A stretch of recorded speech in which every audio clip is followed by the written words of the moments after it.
We hear a lot of perspectives on the Mankind podcast. Inclusion of a guest is not an endorsement of their views, and the opinions expressed here do not always represent the mission or values of the Mankind Project USA.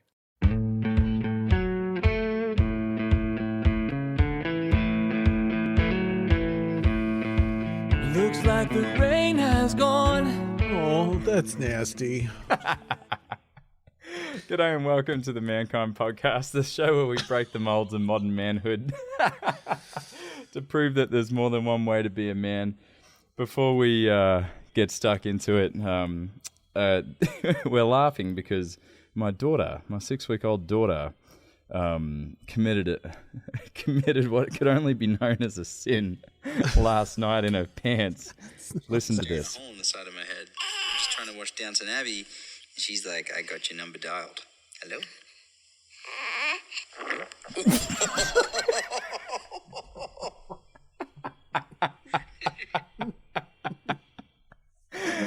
We're all about mature masculinity here on the Mankind Podcast, and there's my daughter destroying a diaper at 1:30 in the morning because she would not go to bed. This is her new trick. Boyson, check in. It can't be your intention to humiliate your daughter 16 years from now, right? She's done for. Her 21st birthday, I've got footage. I've got receipts. Can't help it. She's doing exactly what she's supposed to be doing. Yes, exactly. I sent it to my friend who has a severe dairy intolerance. And I was like, I remind you of someone? And she's like, oh, whoa, you sure that's not my kid? Boyson, congratulations, Brandon and Christine and Bindi. I haven't done that live on the show, so congratulations. And it's been wonderful in the last few weeks seeing you and checking in with you, Brandon, and just witnessing your exhaustion and joy. Like it's that interesting combination of being so tired you're delirious and deeply grateful. It's been fun to watch. I'm checking in with, what have I got? Yeah, I have gratitude. I'm grateful for that laughter, grateful for the connection. Grateful that holidays are almost here. Things are pretty stable in my household. Grateful for that. Happy about that. Wish we were getting some snow. And I also have some anxiety, trepidation, fear about the future, some grief of things that I'm letting go of. Yeah, changes keep happening. And I am doing my best to flow with the changes as they go. And I'm in. Heard. Thank you, man. Thank you. Man, Brandon, checking in with, joy and exhaustion. It's a perfect combo right there. Mixed bag of emotions today. I dropped off my dad at the airport 2 days ago, and he's safely back in Australia. It was really nice to have him here. Obviously, the circumstances weren't so great with my aunt passing away quite suddenly, just days after Bindi was born. So that was a trash can of emotions through and through, with the highs and lows and everything in between. And then Christine's grandmother passed away, so we went to the funeral yesterday. So it's definitely been, and one of our dearest friends' mum just passed. Like it's just been a pretty wild holiday season. Bindi has been the lighthouse in all of it, despite keeping me up till the wee hours of the morning. Just, man, she's on a growth spurt or something. She is eating and just won't stop, just eating. I definitely have moments of not unconditional love at 2:30 in the morning. I'm just going to call it not unconditional love. And joy in celebration of this wonderful show that we have, my dude. We are entering next year into our third year. This is episode 100, which is pretty cool to think that we got here. We're tipping the scales at 70,000 downloads. which by our standards is just humongous. Like I didn't think that was gonna be possible. And I'm just reflecting on the growth, the lessons, the conversations, the work and the healing that's been done because of this show. Mm-hmm.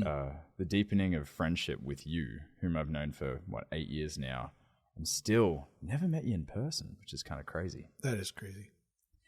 And just coming into this holiday season, brand new house, brand new baby. So first Christmas in a new home with a new baby, and that's lighting my soul on fire. So gratitude all around. I'm in. Thank you.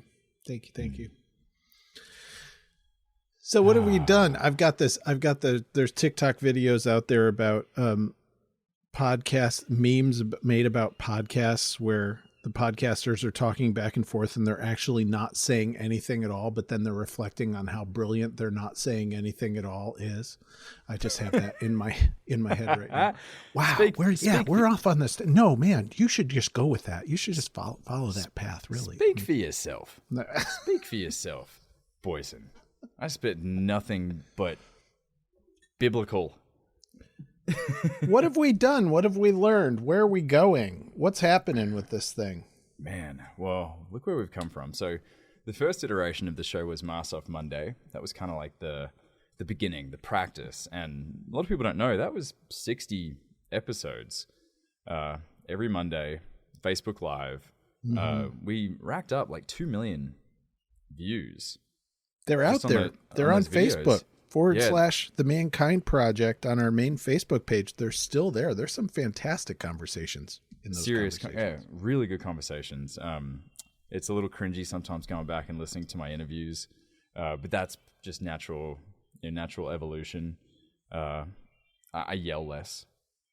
It's boys and welcome to the show, man. Now I feel slightly more grounded, and those conversations were pretty cool, but they were really just leading us in the direction of where this was going to come from. All right, the Mankind Podcast. And now here we are, 100 episodes. I kind of look back at our list of conversations. We kicked things off with Bill Kauth and Rich Tosi, two founding men for the Mankind Project, kind of hearing historically what was happening at the time. Where was the kind of collective consciousness around manhood and masculinity in the 70s? In the 80s, 90s, and kind of just seeing where we kind of originated in a sense of this new understanding of masculinity, this more modern understanding, which was really special. That episode is still the most downloaded and clearly brings in a lot of eyes and attention. People like to hear where this organization kind of got its legs. But man, we just launched into it after that. Talking emotional, A Man's Guide to Emotional Intelligence, episode 3, the second most downloaded. Like, people are wanting to hear these conversations. And I think back to the kind of trepidation that I had in those early interviews, how, really I just didn't want to sound like a doofus. And that leaning into that has been really special for me and really been a huge confidence builder to really cement my identity as a layman in this journey, like really just a student trying to learn, leaning into these taboo topics, these courageous conversations that I'm like, I'm likely going to say or do something that isn't going to look good or be in a good light.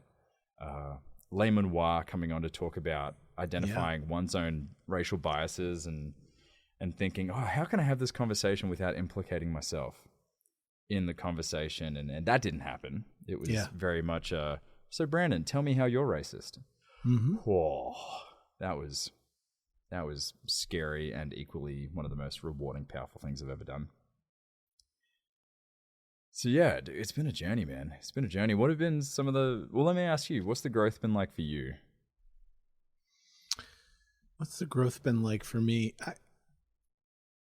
I think that we've been able to, in my last few, like we did some really big, powerful speaker stuff in the very beginning with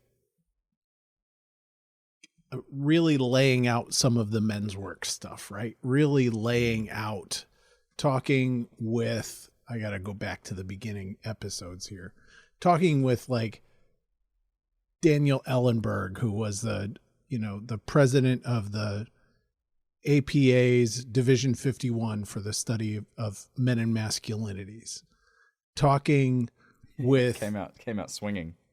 Yeah, right. The Lee Manoir episode definitely was a big thing. And doing our, wow, I am having trouble. I'm struggling with names right now. I'm gonna have to take a pause Mark here. Green, Tony Porter, Dr. Niobe Wade, Judy Chu. These were all back to back, by the way. Yes. From the jump. Alex Gabby, Jeff Pereira, Emiliano Diaz de Leon, Terry Real, Martin Root. We jumped in the deep end pretty quick. We really laid out the whole field. We really laid out like, here's what the state of men looks like these days. Here's a bunch of the research about childhood. Here's a bunch of the stuff about how we're socialized. Here are the things that we have to overcome. Here are the impacts that all of that learning has on us. And then as we've matured through the 100 episodes, then we kind of dove into men's work. Then we started talking to a lot of the guys who have been around this work for a long time, who have been working with men and really diving deep with men.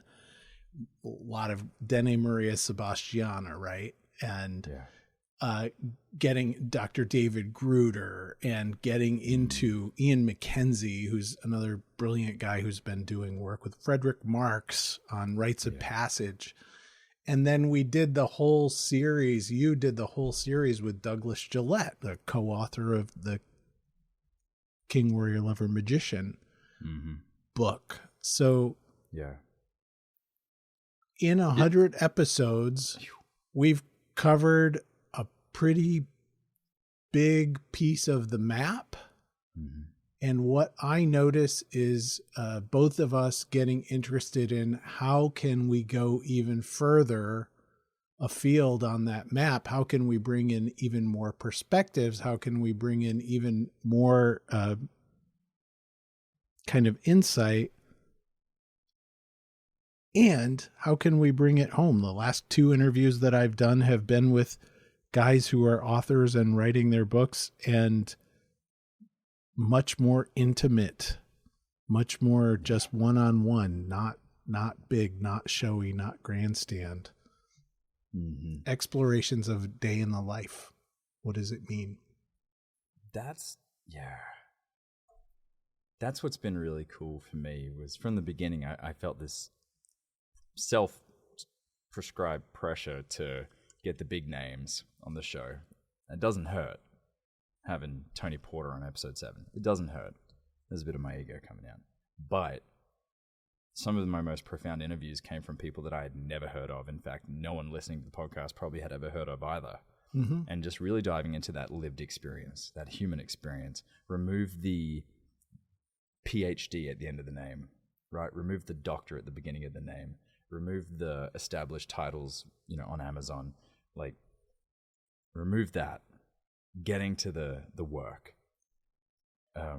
has been really profound. What is and as you mentioned, like the breadth of what we covered, a shout out, of course, to Paul Randolph Newell, who joined us for a couple months, bringing in a lot more BIPOC representation on the show, which was really profound for me and taught me a lot about how I want to proceed in the show and in my life as well. So shout out to Paul. I'm definitely going to rope him back in for some more interviews because he's just too bloody good at them. Well, and he's also, right, so Paul just published his first book, Heal Thy Man Method, and he's running a podcast on his own, and he's doing work with the Brotherhood of Kings, like regular ongoing circles, right? So I celebrate, lift up Paul Newell, and we got to get him back on the podcast to like talk about his own stuff and his own journey and where he's at. Yeah. Exactly. Boyce, and I want to ask you, what was a conversation you had, or 1, 2, 3, however many, that you never expected that you'd be having? at this phase of life or just on the show in general? So something that impacted me deeply, my conversation with Samuel Nathaniel Brown and Jamelia Land really, really, really impacted me deeply. Trauma, prison, and abolition. Talking about the abolition movement for prison, about the 13th Amendment, about how there is still an ongoing form of human trafficking and slavery happening in the United States right now today. In a real way, that conversation was way beyond theoretical talk about racism. And that has had a lasting impact on me. And yeah, I think that was one of the big conversations for me. That was, yeah. Powerful. Yeah. After listening to that, I've had many people whom I know who listen to the show have come to me after listening to that episode and said, I had no idea. Like, no idea that slavery is alive and well in the USA. It's, yeah. And just his, I shared his story with a friend of mine who has a pretty strong stance on his feelings about urban cultures, urban areas of town, how they should be policed or... Oof. Yeah. And I shared that episode with him, and it was emotional to hear his response. Of just, he was like, whoa, blind spot. Yeah. And you know, it very much, I mean, it had a similar impact on me. Not that I shared many of his beliefs. I just had once thought or held such beliefs, right, at a stage in my life. So yeah, that was a big one for me. How about you? What was a profound conversation for you? I mean, definitely a highlight for me was interviewing a hero of mine, Frank Shamrock, UFC champion, former UFC champion, and yeah, definitely someone I looked up to for a very long time. That was just a treat to have him on and share his story and to kind of really feel and hear the heart of someone known for punching people's faces in and talking and wrenching their knees. And to hear someone like him who held multiple world titles, responsible for demolishing many foes, to come out and say, I want to be a black belt as a dad. I want to be the best dad possible. No one can do a better ponytail than me. Like, it was really special. And to then go from that interview to now being a father to a daughter, it's great inspiration. But I would say something that's had like two things come to mind, two subjects. And one was interviewing Mark Green, and I didn't realize it when I was interviewing him, how much of a binary thinker I was.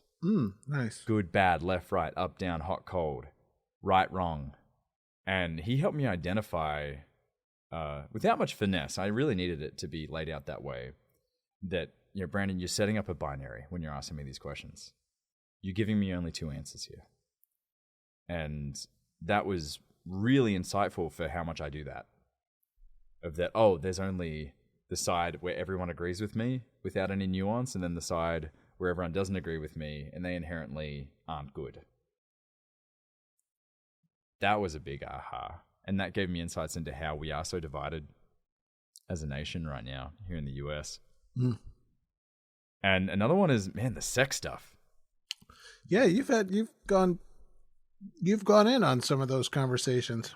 How did I end up in those conversations? Oh, I'm just sitting here like, wow, like at 27, 28, 29, 30 years old, having these interviews with, you know, Dr. Jolie Hamilton, who's got a PhD in studying jealousy and envy and, you know, lives in a non-monogamous marriage and exercises polygamy. And I'm like, where do we even go in these conversations? And I found myself being so engaged and so excited and so learning so much, even though much of it I don't believe applies to me in this stage of life, in a sense of like, say, like the polyamory stuff.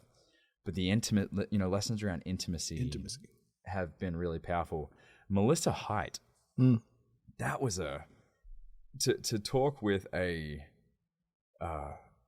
someone, who was a sex worker at the Bunny Ranch was really insightful, because I have my preconceptions of what that is. Must have a bad relationship with her father. Must be kind of down and out. Must be desperate, back against the wall. Again, not true. And to see how healing, and of course, every industry has its dark side, but to see it practiced in a healthy way, to know that there's a place for veterans, for anyone dealing with extreme hurt, to have a place to be emotionally, spiritually, sexually held, was a huge, whoa, I had no idea that was going on in the world too. So that opened my mind to, ways in which that, how can we allow one of the oldest professions in the world, in history, to still be in place, not demonized, and in a obviously an ethical way as well, without the trafficking, without the, because I just assumed that many in it are trafficked as well, which of course certainly is the case, I'm sure, in a lot of different places. I don't know, I'm still a white belt in that conversation, but that's been deeply insightful for me, and it has contributed to my relationship too, which has got some nice perks too. Cool. Yeah. So what's the meta conversation here? The meta conversation is, no matter who I have spoken to, and in listening to the interviews that you've done, what it keeps coming down to for me is all the way back to Masks Off Monday, that no matter what the credentials are, no matter the life history, no matter the story, when we sit down and engage in curious conversations, it's all just human. Just over and over, that's what I keep getting, what I keep seeing is all just human. And what are the hard things that we do as humans? Expose ourselves to one another. Take responsibility when we make mistakes.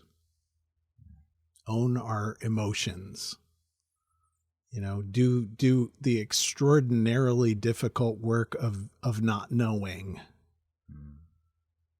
I'm reminded, Richard Weiner, your conversation with Richard Weiner, do the extraordinary work of forgiveness. Oh, yeah. Wow, how'd I forget that one? I mean, you wouldn't talk about a gift this show has been. My niece is obsessed with history. Loves it. She's seen Hamilton I don't know, she knows every song back to front, seen it twice in person, watched it on Disney, I don't know, a million times.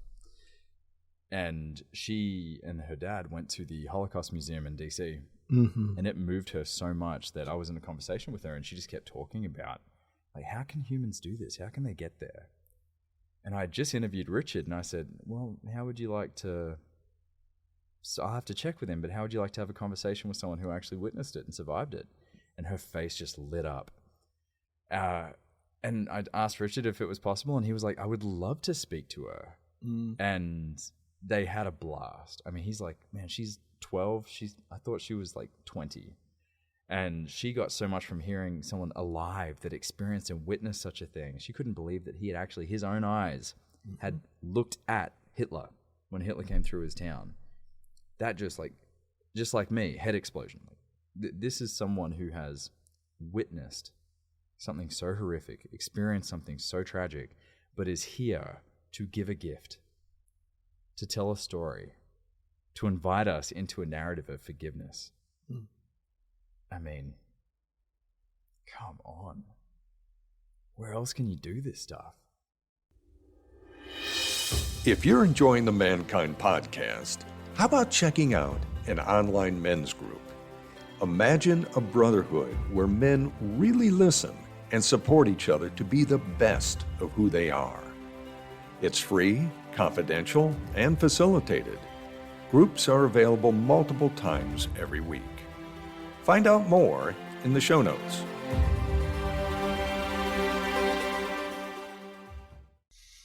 Yeah.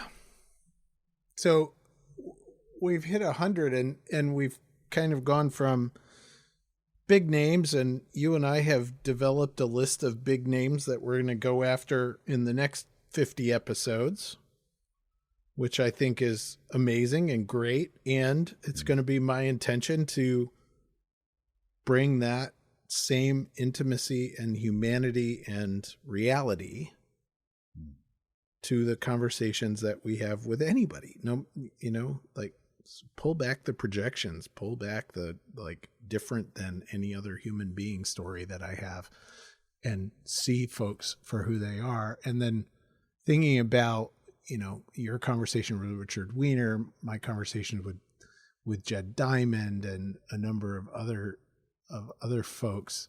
There's also something about this, about bringing the elder wisdom, elder energy stories, bringing these stories more to the podcast. That, I feel we've that. sat with some really wise people on the podcast. Yeah, we really have.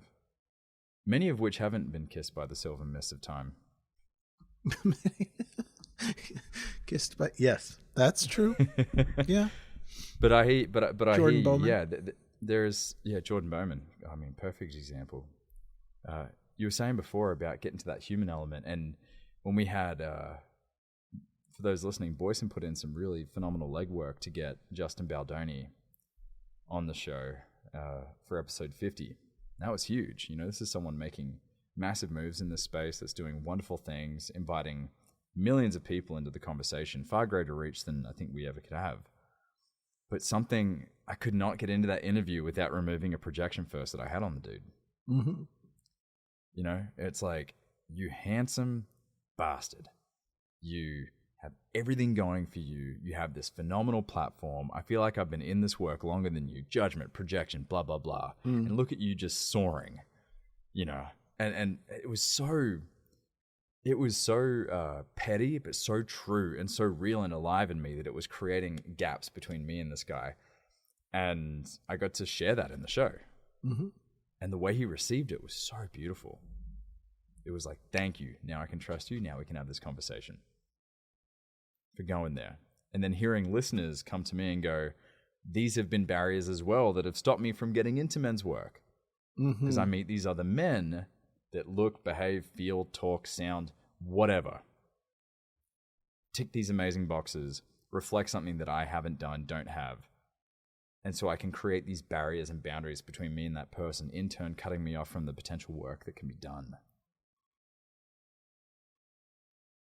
Which kind of goes back to the layman element, where it's like, you're welcome to any conversation. You, Boyson, anyone listening is welcome to any conversation. You just have to be willing to lean in and potentially sound stupid and have your judgments and projections called out or called in. But what's on the other side of those conversations is just, life-changing for many. Yeah. And can we do that? Can we lean in and screw it up and step on our own toes and make mistakes? And recent episode, Dr. Thomas Griggs, right? No shame, no blame, and hold it with that level of care. So it's like, hey, I'm going to be in the conversation with you and care for you, and I know you're going to mess up, and I'm going to risk my heart and manage my emotions and continue the exploration no matter what we're going through, rather than disconnecting. And yeah, I want to keep doing more of that. That's the show keeps teaching me that, right? And you keep teaching me that. Let's just engage the conversation and screw up and step on each other and risk vulnerability and keep coming back. You just call me a screw up? Yes. Fair enough. Me too. Yeah, let's risk it. Let's be willing to step on some toes and willing to, not intentionally, of course, but like, let's just, be willing to have the conversation, not always wanting. I want to ask, boys, and what is a conversation or a topic that you would love to see approached, had on this show that kind of scares you?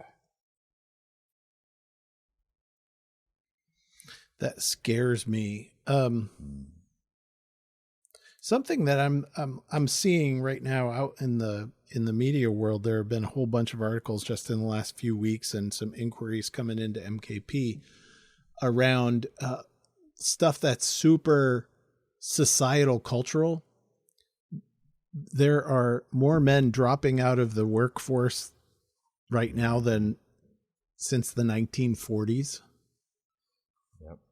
And the conversation about what is the purpose of men is a scary conversation that I think a lot of people are trying to touch these days. Mm-hmm. And I don't know so much. My I don't know is so big in that. I don't know what to do about it. I don't know what to say about it. I don't know. I'm reading experts out there, and they're doing the same thing. Like, we don't know what to do about this. So the answer is simple. That's a scary one. It's simple, boys, and gumption and bootstraps. Yeah, right. Like, you just need some gumption and pull up your bootstraps. Like what is that? I share that with you. The male malaise. Male malaise, right? Manhood and malaise. That's a scary one. What does ecological manhood masculinity look like? Ecological. Yeah, right. Like, I can't look at the world these days and what's going on in the world without recognizing that traditional drive masculinity, conquer nature, conquer the world, build the world to suit our image, is like, unending growth economy, all of that kind of stuff is like, there's a lot tied up in being a man with those things. Progress. Yeah. What's it look like for the next 20 years? What does it look like for my kids? What is it? Yeah, that's a conversation that scares me. I think there's places to lean in there. Mm-hmm. I'm just going to put it out there. We've got to have Richard Reeves on to talk about this. Yeah. Author of Boys and Men. He does such a great job in that book of laying this stuff out in a non-antagonistic way, and I really appreciate that. He's not just falling into the red pill kind of anger and spitefulness that comes out of that space. He really just displays information to say that we have to address how males are being impacted right now through the education system, through the legal system. Like, there are things that we have to look at, and the data doesn't lie, but we can do it in a way that doesn't make it a zero-sum game. Yeah, right. Yeah. That for males to benefit, it doesn't mean that others will have to lose something, which unfortunately seems to be kind of the playing field that many people witness the world right now. It's winners and losers, which I fervently disagree with that. Yeah. We have to overcome a lot of attachments in order to even have that conversation in a way that doesn't go to zero sum. Yeah. Our brains, healthy, generative. Yeah. I have to turn down my threat perception in order to really engage in that. So that's a good one. I want to talk about addiction. We haven't talked a whole lot about addiction on the Mankind podcast, and I would love to talk about more of the overlays between addiction and manhood and masculinity. Well, I tell you, I get that, the overlays, but episode 62 with Alex Castro Croy. Yeah. That's a pretty beefy one, but I hear you. There is, I think, some more links to be tied there.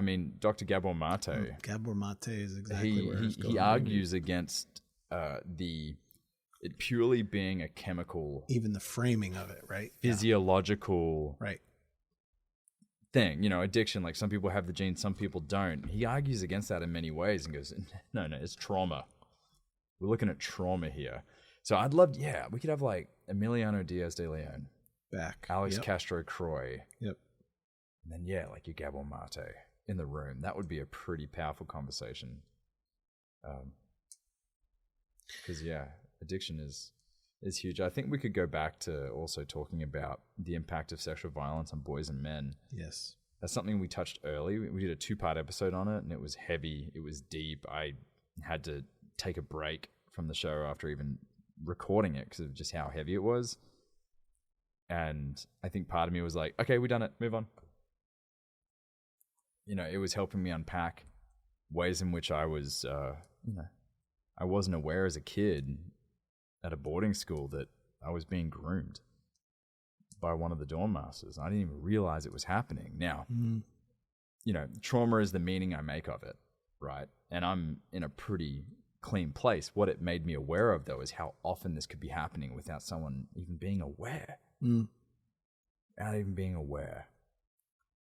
And I feel like the more I talk with, say, like Jolie Hamilton and other people that are in the space, kind of the shame space and the sex space, the more I've started to believe and learn that I think majority of the tyrants of the world, majority of the dictators, majority of some of the most harmful people I judge to be in power or have power over others. Yep.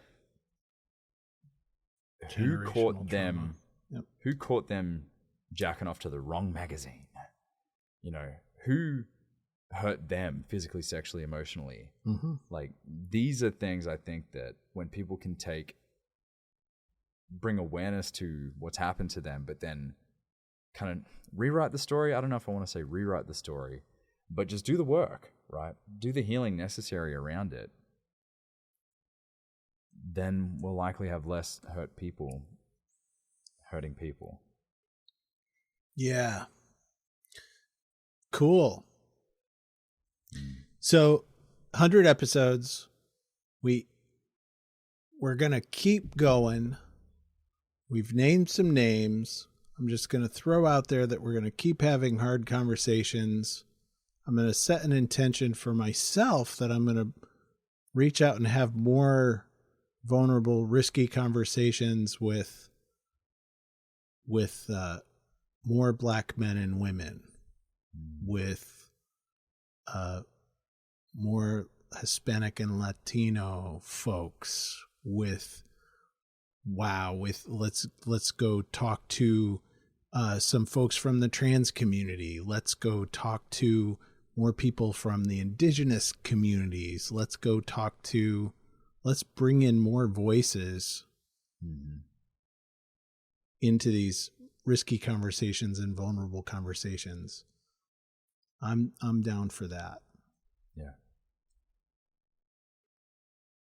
Here, sign me up. It's a very common position that you are in as two straight white dudes hosting a show that encourages and explores difference in so many different ways.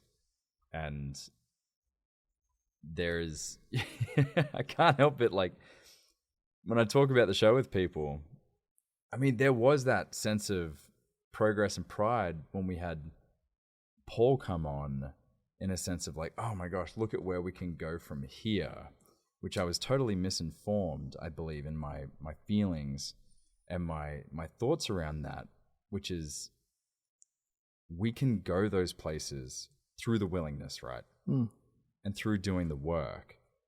And I learned that pretty quick. So I'm proud in a sense that, I don't know, carrying that awareness, if you know what I mean. And also the awareness of there's so much work to be done. Yeah. Both and yes. Yeah. And what we can do is, MKP principle, I'll go first, right? we can model taking risks to get into those conversations, and also have fun in those I mean, go back and listen to the episode with Rich Kiamko, the amount of laughter and fun and connection we can have in just being human together across perceived differences and all of that. So yeah, that's some of the most fun I've had listening to the show, is that interview with Rich. I love Rich. I love Rich. Yeah. Hi, Rich. Miss you, Rich. So, Boyson, Yeah. I'm going to jump in here. Your interview Mount Rushmore, who's on it?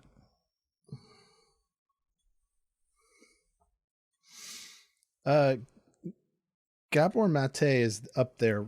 Resma Menachem is up there on my Mount Rushmore.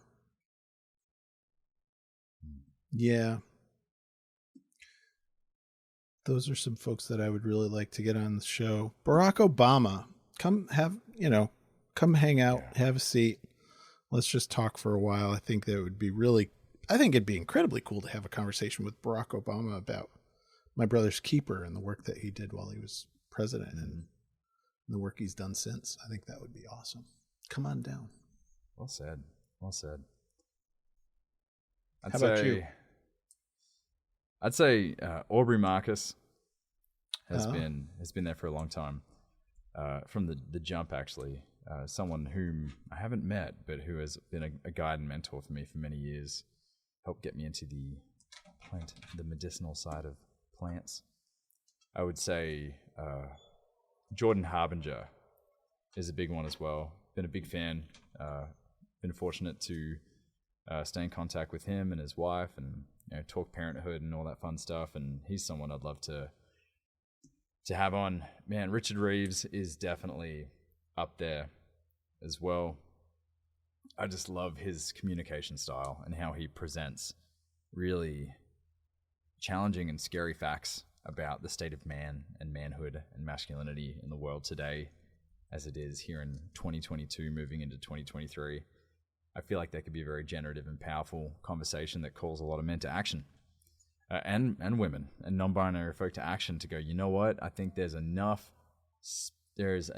space to go around that we can advocate and support one another in the areas that we need support and help and need to drive attention. And there's four, right? There's four on Mount Rushmore. Yeah. Okay, I would like to resurrect Teddy Roosevelt from the dead. Because that would just be, I think, a heck of a good time. The bully pulpit, we would call that episode. So yes, revive Teddy Roosevelt. Let's bring him back. So yeah, that's my Rushmore. Fascinating. Yeah, cool. Well, let's do it then. Let's do it. Go get him. Let's do some voodoo. I'll meet you in New Orleans. Well, guys, I think now's a great time to really show some gratitude and thanks to you, the listeners that have joined us on this incredible journey. I didn't know you were out there till you told me you were. Many of whom are within my circle that I didn't even know you listen, which really means the world. And to know that there are those that have never missed an episode tells me that we're doing something here that is adding to the human experience by having these courageous conversations on taboo topics that you can't necessarily have around the dinner table or at Thanksgiving. I'm grateful to you for just turning up, supporting us, encouraging us to lean in and to be first in the deep end in many of these conversations.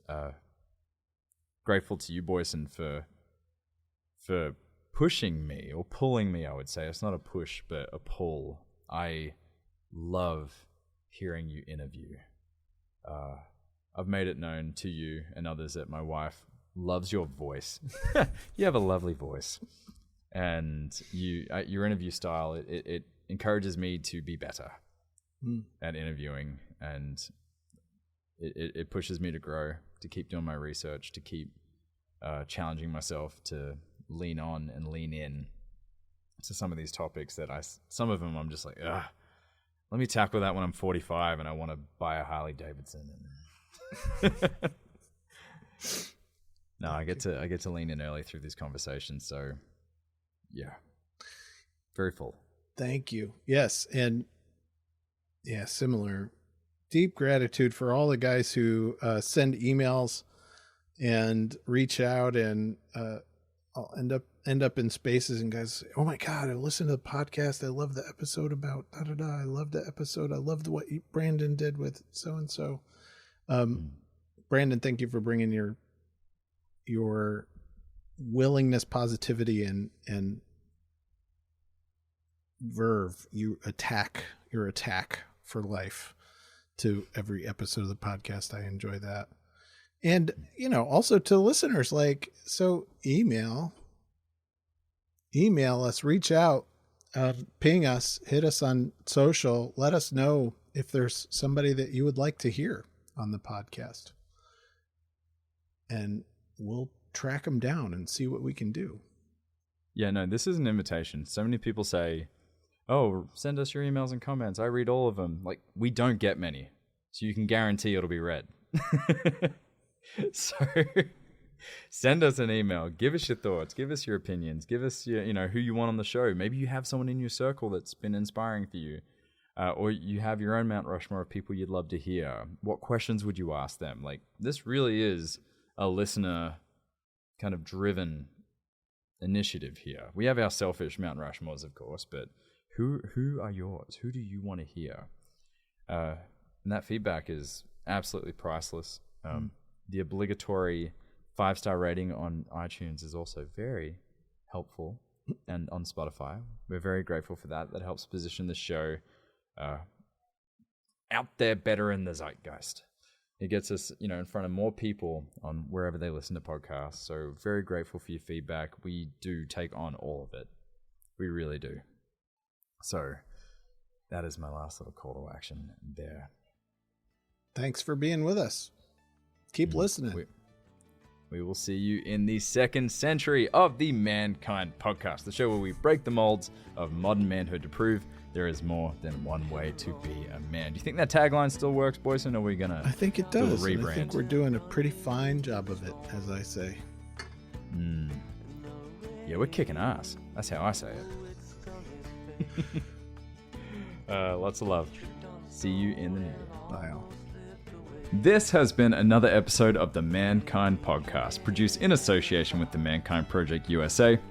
We have been your hosts, Paul Newell, Boyson Hodgson, and myself, Brandon Clift, and we want to thank our guests for joining us today and imparting their wisdom from their experiences in this amazing journey called life.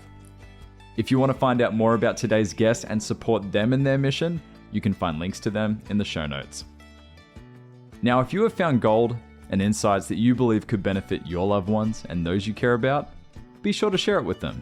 And of course, we are always grateful for a rating and review of the show on iTunes. Now, we've got to give special thanks to our back-end team, producer, editor, and audio ninja for the show, Michael J. Russer, and Don Huff, who takes care of our graphics and promotions and pretty much makes us look pretty. So, of course, thank you, Don. Now, above all else, we've got to thank you, the listener. Because through your attention and your support, you have made it possible for us to let men all over the world know that they are not alone and that there is more than one way to be a man. And if something in this episode has touched you, then perhaps it is the call to action to get involved in men's work. With live trainings happening constantly and in-person trainings happening all over the world, the Mankind Project definitely has something for you.